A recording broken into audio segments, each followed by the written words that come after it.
जब आपने politics enter किया था तो आपने एक बाई इलेक्शन में राजेश खन्ना जी के अगेंस्ट में कम्पीट किया था। आपने बाकी बाद में एक इंटरव्यू में कहा था कि आपको बहुत मलाल रहा उस चीज़ का कि आपने वो नहीं करना चाहिए था। इसके अलावा क्या आपको कोई रिग्रेट है आपकी पॉलिटिकल लाइफ को जब हम लोग बात करें तो? देखिए, पॉलिटिकल लाइफ का रिग्रेट यानी भारतीय जनता पार्टी के छोड़ने के संबंध में आप कह रहे हैं, तो पॉलिटिकल रिग्रेट तो नहीं कहूँगा इसको, कि उस पार्टी में मुझको लेकर गए थे भारत रत्न और friend philosopher guide of society हमारे नानाजी देशमुख। इसमें हमें प्यार मिला अटल बिहारी वाजपेयी जी का, भारत के भूतपूर्व प्रधानमंत्री, और लाल कृष्ण आडवाणी जी का, जिनको मैं हमेशा फ्रेंड फिलोसफर गाइड एंड गुरु मानता हूँ, अल्टीमेट लीडर है भारतीय जनता पार्टी का। तो इन लोगों से बहुत कुछ सीखने को मिला। इनसे मेरी ट्रेनिंग, मेरी अपब्रिंगिंग हुई भारतीय जनता पार्टी में। तो उसको तो मैं ये नहीं कह सकता हूँ पॉलिटिकल रिग्रेट है। ये कुछ लोगों की वजह से सिद्धांतों पे गया मैं। मेरा कोई अभी भारतीय जनता पार्टी के लोगों से कोई झगड़ा नहीं। वहाँ बहुत सारे मित्र हैं, अभी मिलते हैं मुझसे, बातचीत होती है। उन्हें भी अफसोस होता है कि मैं इतनी दूरी कैसे हो गई, क्योंकि संवाद नहीं किया इन लोगों ने। अगर संवाद करते, मुझसे ही नहीं और लोग भी जितने थे, हमेशा कहा जाता है पार्टी से बड़ा, व्यक्ति से बड़ा पार्टी होता है और पार्टी से बड़ा देश होता है। मैं तो वही कर रहा था। अगर मैंने नोटबंदी के ख़िलाफ़ आवाज़ उठाई तो मैंने देश हित में उठाई, जनहित में उठाई। हमने अगर कॉम्प्लिकेटेड जीएसटी के ख़िलाफ़ बात की तो देश हित में था, जनहित में था। लेकिन कुछ लोग समझे नहीं, उन्होंने कहा कि पार्टी के ख़िलाफ़ बोल रहे हैं। अरे ऐसा नहीं है भाई। तो सिद्धांतों में मैं जनता का चुना हुआ हूँ। देश में सबसे ज़्यादा वोट शेयर मार्जिन लेकर मैं ही आया था, रिकॉर्ड था मेरा।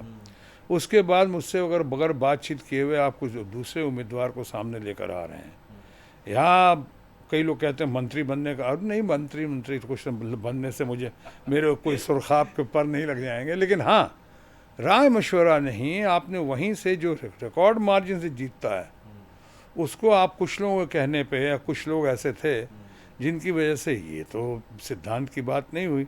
तो मैं ये नहीं कहूँगा कि पार्टी छोड़ा है हमने या पार्टी से हम अलग हुए हैं। तो पार्टी ने निकाला नहीं, ये मैं ज़रूर मानूंगा। तो कोई ऐसा नहीं, पॉलिटिकल रिग्रेट तो नहीं है, क्योंकि वहाँ मुझे बहुत कुछ मिला वहाँ पे।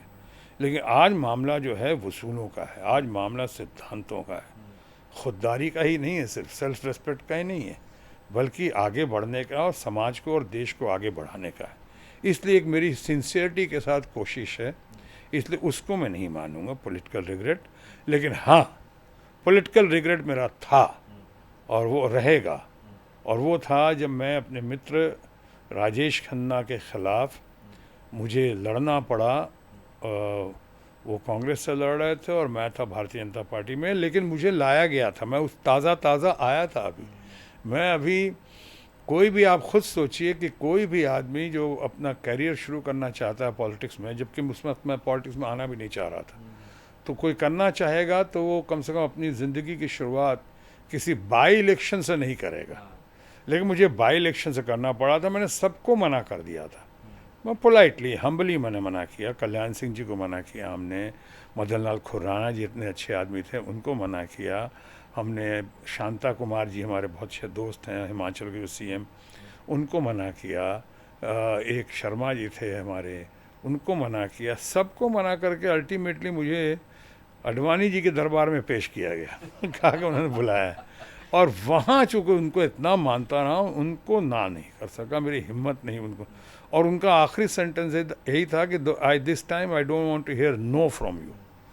तब मैं वहाँ जाके घर पे बात करके और चुनाव लड़ा। और चुनाव लड़ने में, बाई इलेक्शन में, सरकार भी उस वक्त उनकी थी। उस समय ईवीएम का ड्रामा तो नहीं था, लेकिन जो बहुत सारे जुगाड़ का ड्रामा था उस वक्त। और वो चुनाव हो रहा था, मैं जुगाड़ का भी शिकार हुआ उस वक्त। लेकिन हाँ, वो मुझे लगा, और राजेश खन्ना मुझसे बहुत नाराज़ हो गए। जाहिर है इमोशनली हम लोग बहुत अच्छे दोस्त थे, उनको लगा मेरे खिलाफ़ कैसे खड़ा हुआ। मैंने कहा मैं आपके ख़िलाफ़ नहीं खड़ा हुआ हूँ।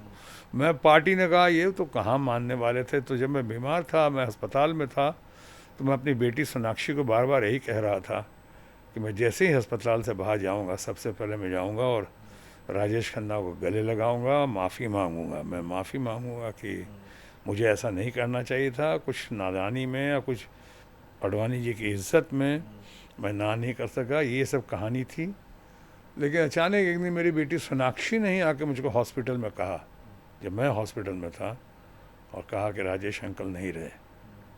ये सदमा मेरे दिल पे आज भी है, और आज भी इस बात को भुला नहीं सका हूँ कि हालांकि ये इस बात की खुशी है कि मैं उनसे माफ़ी मांग चुका था।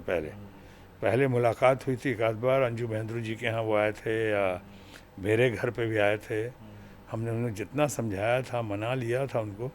अब मुझे लगा कि नहीं, थोड़ा सा कन्विंस नहीं है, मलाल थोड़ा अभी भी है। अब तो मैं अपने दोस्त राजेश खन्ना को अच्छी तरह जानता था, तो इसलिए मेरी बड़ी ख्वाहिश थी कि मैं जाकर उनसे माफ़ी मांगूंगा, लेकिन ये ख्वाहिश।